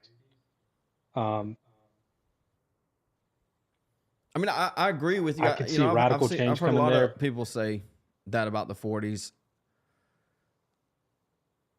I don't know if we make it to the 40s, man. Right. Ahead, sorry. So no, you're good. So one of the things you have to think about is who is kind of, and I don't mean this really in a good way, but who's kind of like holding all of this together in a sense, from keeping the floodgates opening and the pillars from crumbling down, and just having a come to Jesus moment with all these problems. It's really your boomers that are kind of holding it together and keeping us from a brink of serious social and I don't want to say civil war, but for lack of a better term. I mean, it's really the boomer and how they vote. I think you're correct in that. I mean, I would more label it as evangelical Christians than boomers necessarily, but yeah. Right. So they're the ones kind of holding this all together and keeping it from going off the rail they've set, right? And once they're gone, because it doesn't feel this way, but they're really kind of like this middle of the road that's just kind of keeping the two sides from fighting each other. But once they're gone, your right is going to be more radical, your left is going to be more radical, and there's not going to be anybody in the middle to mediate between the two. And you're going to have these serious fights for power. Now, one of the things that I'll say, kind of I don't know if maybe to counter your point at all, but I mean, Trump is like the start, and Stephen Miller and those types are the start of understanding how to wield power, right? So what happens if you do get a JD Vance, or if you get somebody that is ready to wield the power for the right in a way that we've never seen before? I mean, it could really take it to the next level. So, you know, Yeah, I mean, I'll say this. I don't know if JD Vance is it. I mean, it would have to be. I'm just throwing a name out. Yeah, I mean, I don't even think JD Vance is close. I mean, in the idea who's the guy of in the wielding wheelchair? power, it would have to be like the guy a in the straight up like a wheelchair? Nick Fuentes type. No, Madison Cawthorn. That was his name. That Madison Cawthorn. He's in a wheelchair. Somebody like that. You know, a Matt Gates. Yeah, the wheelchair guy. Yeah, I mean, Matt Gates would be good. But it would never happen though. There was. I'm not gonna say. I won't say never. So, yeah. So, but let me. How did we here in a sense, and a lot of it, man, is because heritage American whites, and I kind of alluded to before with the boomers, we've been so successful that we were only worried about making our money, and we weren't concerning ourselves with these institutions. So our own success in a way is going to be what leads to our demise. Now I don't, you know, what irritates me about these boomers is it's like, I guess they don't recognize it in a sense, but they know that they're not going to be here and they're not going to have to deal with it. So they're like, well, screw it. Just don't mess up. Don't rock the boat while I'm here, and y'all can just get suicided later. Yeah, that's exactly what it is. They just don't want to deal with it. Literally, yes. I mean, I think we largely agree on most of it. The boomers are an inherently resentful lot. They're resentful of those that came before and those that came after. They are, for the most part, like just completely self-centered, whether they realize it or not. Yeah, and so, right. So what led us to this? I mean, I think you can go back to the Great Depression. If you look at the boomers, more likely than not, their parents grew up during the Great Depression, and their coming of age was shaped around that.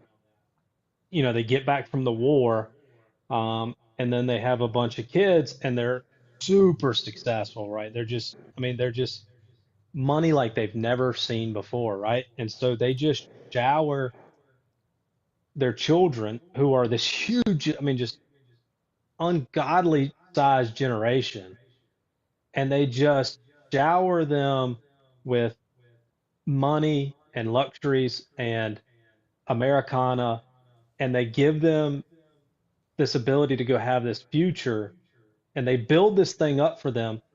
And so the boomers didn't build anything. They didn't create anything. They just kind of carried it on, but because they didn't build anything, they have no attachment to it, so they don't care about giving it out to some third worlder.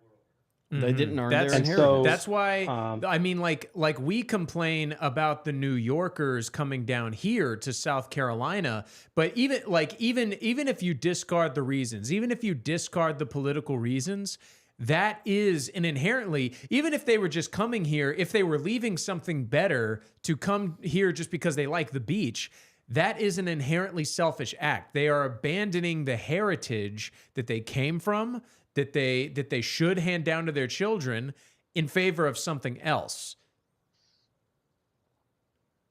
Yeah, so look at Horry County, and if you look at the demographics of Horry County,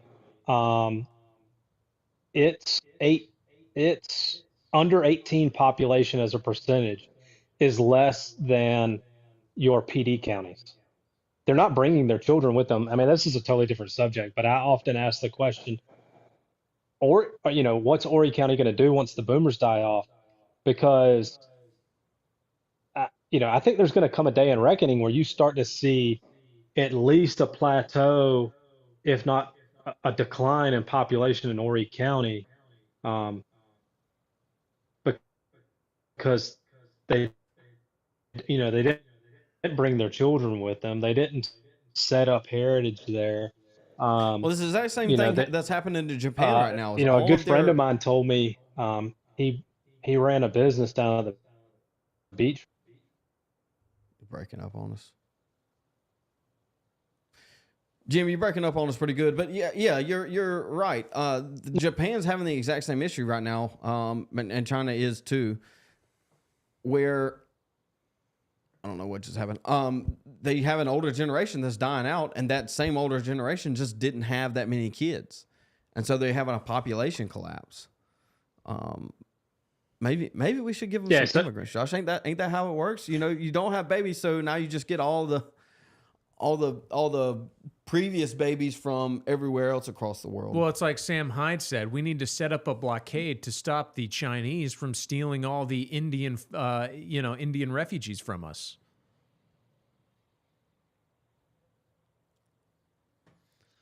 You there, Jim? Yeah, can y'all hear me? Yes, sir. But yeah, so one quick last point on the Horry County thing is a friend of mine ran a business down there for a while in his 20s, and one of his friends said that the best Goodwill to go to was the one in Little River, because all the Yankees, when they came down to get their dead parent, instead of taking all their crap up north, would drop it off at the Goodwill. So if you're looking for cheap Yankee stuff, they would come retire down here. Their families would come. They would die. Their families would come get them. Instead of moving everything back, they would just take it to the Goodwill and drop it off. That's pretty funny. That's what it is, man. Hey, I mean, if this thing falls through, I know what we can do. Resell some. Just Goodwill start stuff. some Goodwills. Dude, Jim, since you're here, so I did. I was working with a TV station. We started. I kind of commandeered a TV station, accidentally acquired, is how I put it. And we did interviews with all of the 7th congressional district candidates, and Barbara Arthur was one of those. This was 4 years ago. But Josh I says, you've been doing this podcast stuff a while. Saw an interview with you and some lady called Barbara Arthur. She seemed over emotional. Don't know if you creased a little bit in the interview, but she started to cry a little. Yeah, she did she scream at you about the Cuba. communist and? Yeah, she's from Cuba, and like her entire platform, just like Nancy Mace's entire platform is anti-trans, pro-woman stuff. Barbara Arthur's position was, I'm from Cuba, communism bad. And so anytime she started talking about that, she would get very, I think it was real. I mean, she would get extremely emotional about it. So, but you can't win an election like that. You just can't. That was a long time ago, dude. Yeah. So for me, so I, a little personal stuff. I went to the Citadel down in Charleston, and Nancy Mace just grinds my gears, right? She congratulations. That's probably one of the only regrets in life is are your gears the only thing she grinds on? Fortunately, yes. Yeah. Yeah. But apparently I'm one of the very few that she hasn't. So, but the thing about Nancy Mace that just gets me is you invaded a male space that should have, and I do want to touch on this transgenderism stuff and my dig at the boomers on that, but she invaded a male space. She's nothing but a DEI hire. And then she tries to play the victim on this other stuff, and then, pats herself on the back for infiltrating a male space. And nepotistic. Oh, yeah. I mean, well, her father was a commandant of the Citadel when she graduated. Right. Right. But, and getting to the transgender stuff, I'll be honest with you, I don't really care about the boys and girls sports, from the fact that women are the ones primarily voting for, they're heavily voting for these Democrats that are pushing these issues. So I kind of feel like, well, after 75 years of you all invading male spaces from,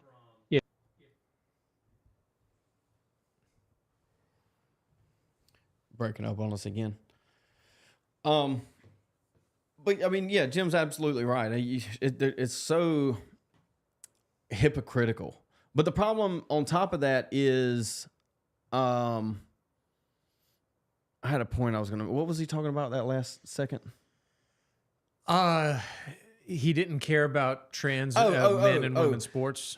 I would disagree on that point in that regardless of how women vote, or even if they should have the right to vote against themselves, we still have a duty to protect them. That's my point. Is the boomers, they were calling into the radio show, which you heard we talked about yesterday, and they were basically advocating for, well, the New Yorkers voted for this Muslim guy, let it burn. That's what they deserve. I don't feel that way at all. I feel like, yeah, the giving women the right to vote was like basically setting off our own nuclear bomb here before Hiroshima. It was one of the worst decisions ever made. But why was it one of the worst decisions ever made? It's because women have a more passive, it's just because of their nature. And here's the thing: it's because we can't be resentful of them for that. It's like hating all sharks because you got attacked by one. It's just what they do, man. And that's why basically we need to accept, like, look, we need to love women for what they are. We need to take away their right to vote. They're going to pound and scream and shake their fists at us. And we got to say, look, I love you, but this is what's best for you. And I don't say that tongue in cheek. I mean that. I mean, we need to love them for what they are. Let me address this comment real quick from Jack. Thank you for coming to the stream. But the question is, did you just insinuate that women shouldn't vote? Yes. I didn't insinuate it. No, I didn't insinuate it. I said that. But I will state it outright. The founding fathers were correct, and the 19th Amendment should not exist. Hallelujah. Hey, well, the Apostle Paul was correct, too. Yeah, Paul was correct, too. And I want to go back to something that happened on the show, and this is kind of my toddlers make messes, and I have to clean making fun of something in light of a tragedy. But do y'all remember the one day that they were having the debate on women in the military, and all these men were calling in, well, if they can fly an Apache helicopter, they should be able to fly Apache helicopter, da-da-da-da-da-da-da. And I called in and said, I don't care if they can do it. They shouldn't be allowed to do it because women, we should protect women. And I kind of made that point. And I said, women should not fly helicopters. And then it was like a week later, the woman flies the helicopter into the plane in D.C. You know, it's funny. I actually completely forgot that you had done that, but I do remember it now. That is, you're absolutely right, Jim. Hold on, we're getting another call. I don't know. Jim, let me. This is Jack calling in. Let's. I think he wants to debate. Hey, I'll holler y'all later. Y'all be good. All right, brother. Thanks, Jim. We'll catch you later. This is Jack calling in. We get a little bit of errors on the screen. The computer here. does not like us taking Jack's call or Jim's.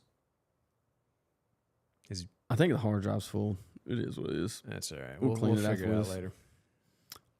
Jack, I think you have to hit join once you're there. Video, no video, doesn't matter to us.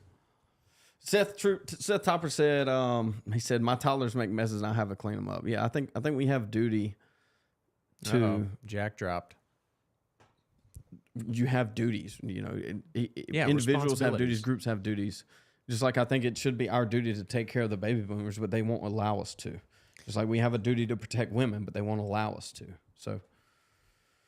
Yeah, I mean, and I think it should be that way. I think, like, as men, we are required to look out for our wives, look out for our mothers, look out for our sisters, look out for the women in our lives, our daughters, everything. But why do we have to do that? It is because of their nature. It's because they are passive. It's because, like, and it hurts them when I say this, but it's childlike. They're very childlike. Again, Jack, if you can. Jack, we got 20. Devani is threatening to defend trans people and women's rights. Please call back. I don't care to argue. The ridiculous should be ridiculed. But if you want to play, we can play. Lord of the Ree said he didn't get the notifications for these streams. If you're still sticking around, you're welcome to call in too. We got about 30 minutes or so. We could probably take two.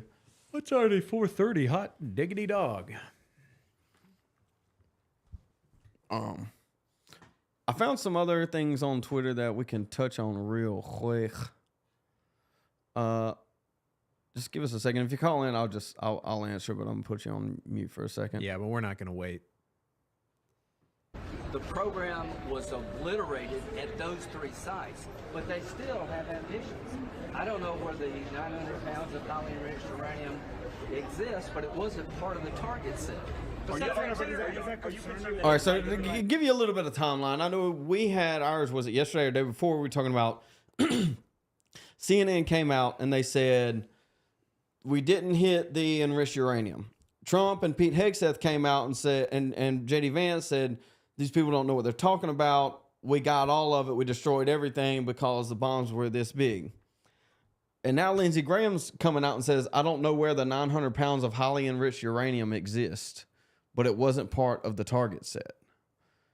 So there's obviously some internal battle that's happening when it comes to propaganda, whether that's accurate or inaccurate propaganda. I guess choreographed through the media and upper echelons of the Senate. I don't know, but we're intentionally getting incorrect information from someone. I mean, and it's in both of their interests to say what they want to say. Right? It's in Trump's interest to say, we won, we got it all. It's in Lindsey Graham's interest to say, we didn't get it all, we need to buy them Iran again. I just know the initial reports that came out that probably didn't have enough time to really pass through the right channels said that we didn't really hit the uranium. But I want to believe Trump. I want to believe Trump and Hegseth and Vance on this, but I don't. My thing is I do believe that we probably did not destroy Fordo, but I'm okay with lying about it because I want to stay out of the conflict. Sure, me too. Sure. Yeah, I'm perfectly fine with that. But it just lends to an issue that if they still have their enriched uranium, we're going back. Trump has to, if they still have the enriched uranium, Trump has to go back, one, because it's a loss, and two, I guess that was part of the agreement, like, to get rid of Iran's nukes or potential of nukes. Like, here, let's see what he's when the administration says it's obliterated, it suggests that they're not able to build a weapon. You're saying in several years, perhaps they'll be able to. Isn't there that's what I'm saying. They're obliterated today, but you can reconstitute. Here's where we're at. The program was obliterated at those 3 sites, but they still have ambitions. I don't know where the 900 pounds of highly enriched uranium exists, but it wasn't part of the target set. See, and he's saying he doesn't know if it existed. I agree. I don't know if it existed or not. And so this is the problem.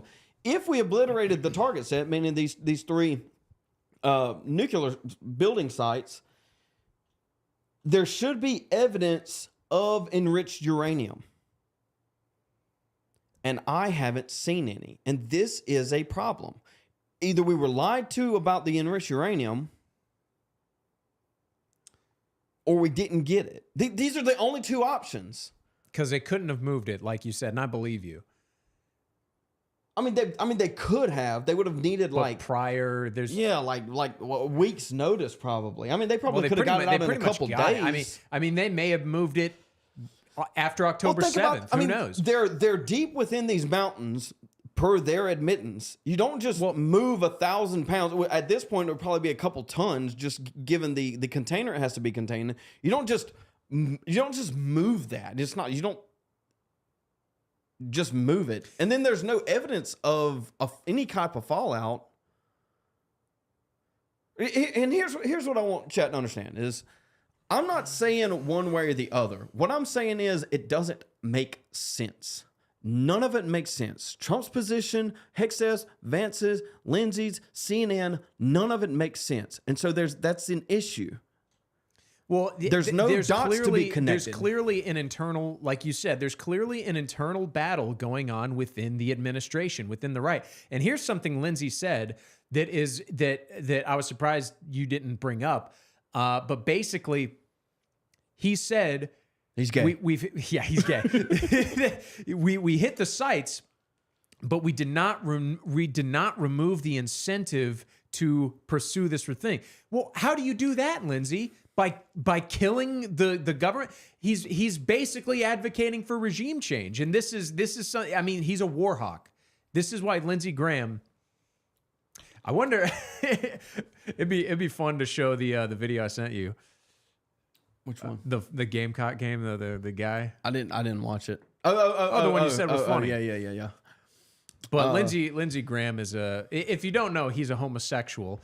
And like I'm a little disappointed in the South Carolinians for electing this guy over and over.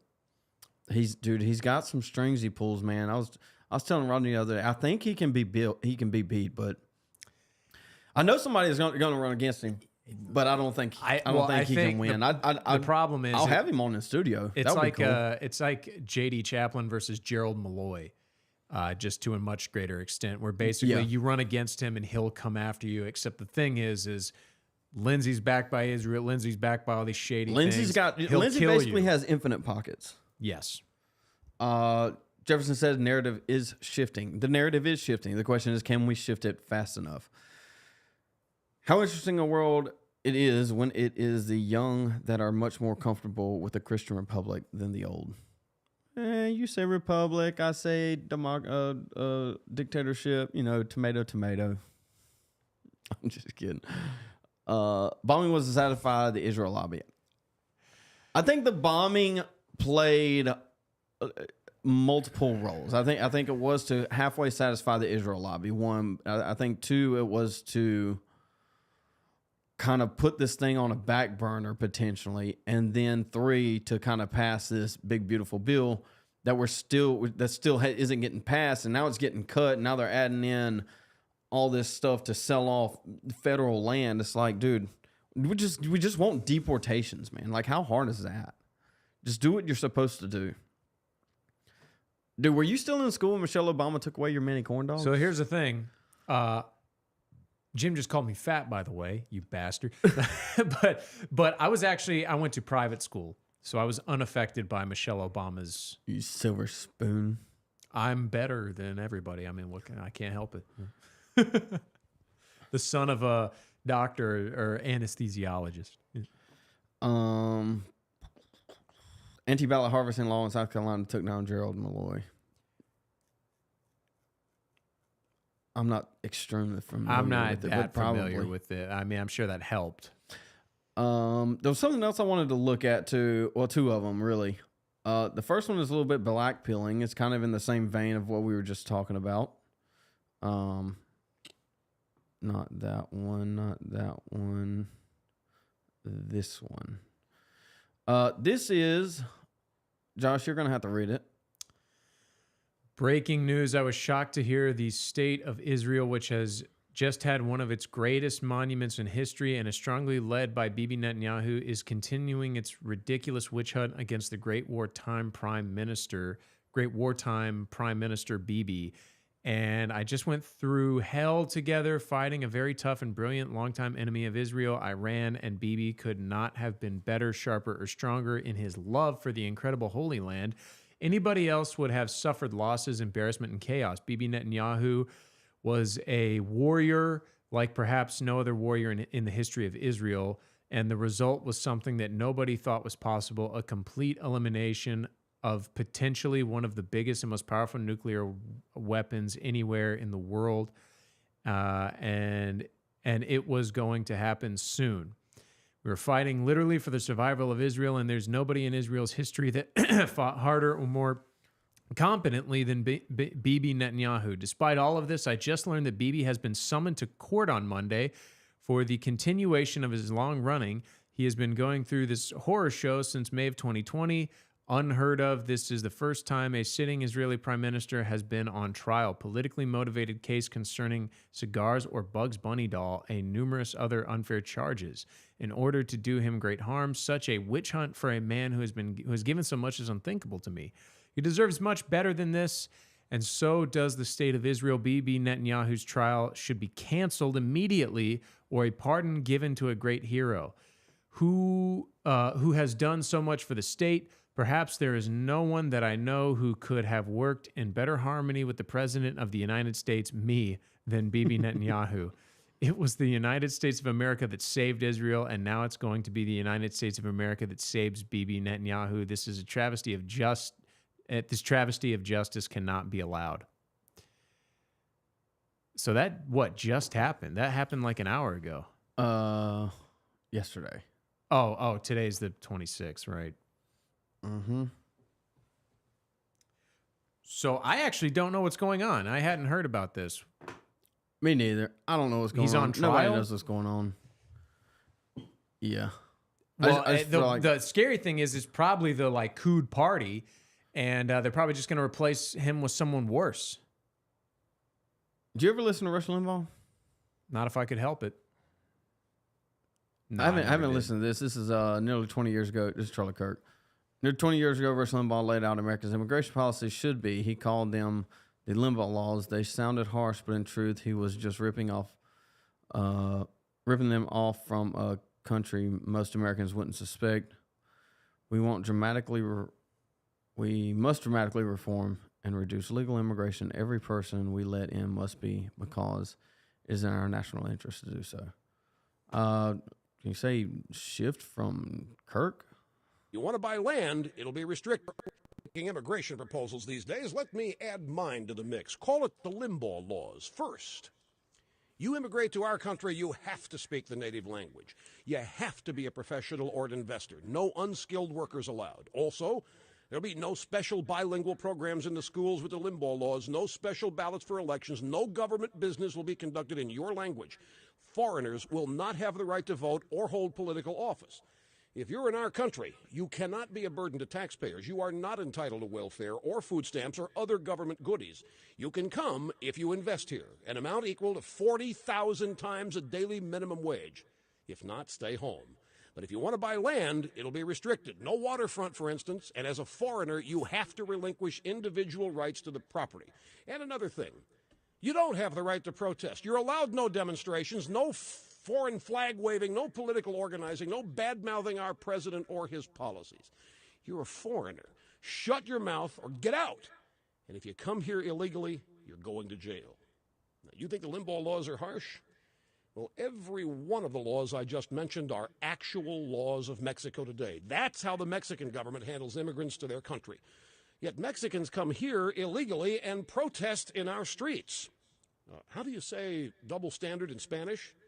How about no mas? That's pretty good. Limbaugh was a little bit before my time. I'm being a little bit tongue-in-cheek here. He died just before I got hired at WBT in Charlotte. But I've never listened to him, but sounds reasonable to me.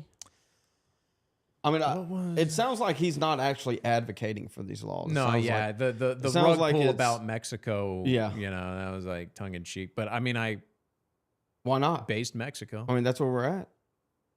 That's basically what needs to happen. Did you know New Zealand? I mean, it's kind of in par with that, but even New Zealand, they have a thing where you cannot immigrate there unless you get approved for being able to contribute in some way. Like if you're a doctor, you get in. If you're, you can't go there and like work at a gas station. You know what I mean? You have to be like a high functioning member of society and able to legally immigrate there. And that's what it should be like here. But we're kind of past that at this point. Now we need a full immigration moratorium. It doesn't matter if you're the smartest Chinese man, we don't need you. 100 years immigration moratorium. That's what I'm after. Mr. Jefferson said Trump should have never ripped up Obama's nuclear deal with Iran. It was great. Dude was dumb for that. Now he was trying to replicate in desperation.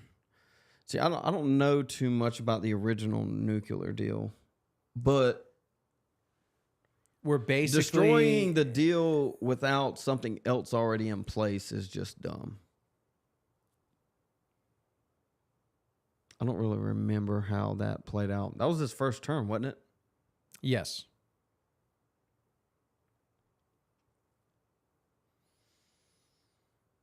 Chat, thank y'all for joining us today. Are we done? I guess we can close it up. Pictish, welcome. Yeah, we moved on. We barely. He asked if we moved on from the subject in the title. Yeah, we moved on. It was a brief mention. It's just kind of sometimes I just leverage things for titles. Congratulations, you got clickbaited. No, I'm just kidding. We did talk about it a little bit. We talked about we kind of looked into what was his name. Kimbrell? Josh Kimbrell. He was a DeSantis supporter, which, I mean, I kind of lean on the idea whoever Trump endorses is going to win this election. Right now, it just looks like Alan Wilson is going to get that endorsement, so we'll see. Pictish, are you even from South Carolina? Is he? I can't remember if we've hashed that out before. I don't remember. Excuse me. What are you doing? Just checking, dude. Every time we finish up one of these live streams, something pops up. Something pops up like the last 5 minutes, like extreme, and I just want to get to it. But then we're already gone. We're already off stream, and then by the time it gets tomorrow, it's like, oh, it's too late. 12 minutes ago, President Trump announces he has signed a trade deal with China yesterday. We have one coming up, maybe with India. The wins just keep coming. It depends. Yeah, we'll see if it's a win. And you're born in Scotland. Pictish Prince is born in Scotland. Well, what are you doing here, you filthy foreigner? I guess kind of bring up Scottish are fine. Bring up the who's going to be the governor of South Carolina. The answer is essentially going to boil down to whoever Trump endorses. Whoever Trump endorses, McMaster's going to endorse. That's just the nature of it. And most likely, well, I take that back. McMaster might endorse Evitt just on principle, which is a current lieutenant governor, but I just don't think she can win. He says, I fled Scotland back in 1966. But if any of them are listening, anybody from there is listening, you're perfectly welcome to come on studio. I got a seat for you right here. I'll make. Hold on, chat. Time out, chat. Not what I wanted to do. Why are you falling over, dude? I'm struggling right now. Straighten up.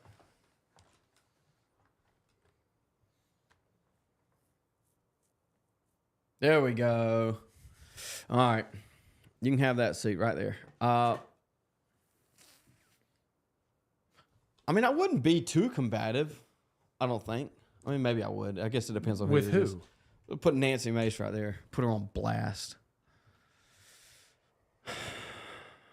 They probably wouldn't even come on, dude. No, they wouldn't come on. Oh man. We'd say, but anybody running against Nancy Mace now? I might toss a bone. I might toss a bone to you. I don't know. Did that show up on camera? What did Jim say in the comments? His comments blocked up. Pamela Evitt and Josh K will split upstate vote. Maybe not 50-50, but enough to lose someone. Yeah, I think so. I just don't think Pamela. I just don't think she'll win. Period. No, we don't want. We want Lindsey. If Lindsey came in the studio, we'd catch something. I don't want him bleeding on the seats or anything. I don't want him sweating. Oh, dude, that is pinnacle feminism. Get to Congress and then tease a naked rape scene on the House floor. It's like, come on, man. Like, you talk about decorum. Let's not do that. Just a general rule. Let's not be a prostitute. That's about it for today, boys. Tomorrow, maybe Rodney will come on. You got somebody that might want to come on? I'll ask Ken. You'll ask Ken? We'll see what he says. Yeah, right. Yeah, he ain't coming on. That'll do it for today, boys. Maybe we could get him to debate the Constitution with us. You know what? I've You'll always have to do wanted? the heavy lifting because he's still my boss. So Yeah. I wouldn't do that. I probably wouldn't even let you be in here. RSS feed this weekend. I'm gonna get that situated. Be on the all the podcast platforms. What else I got to do? What did I say? Rumble. I'm gonna get Rumble situated. Probably gonna create a locals.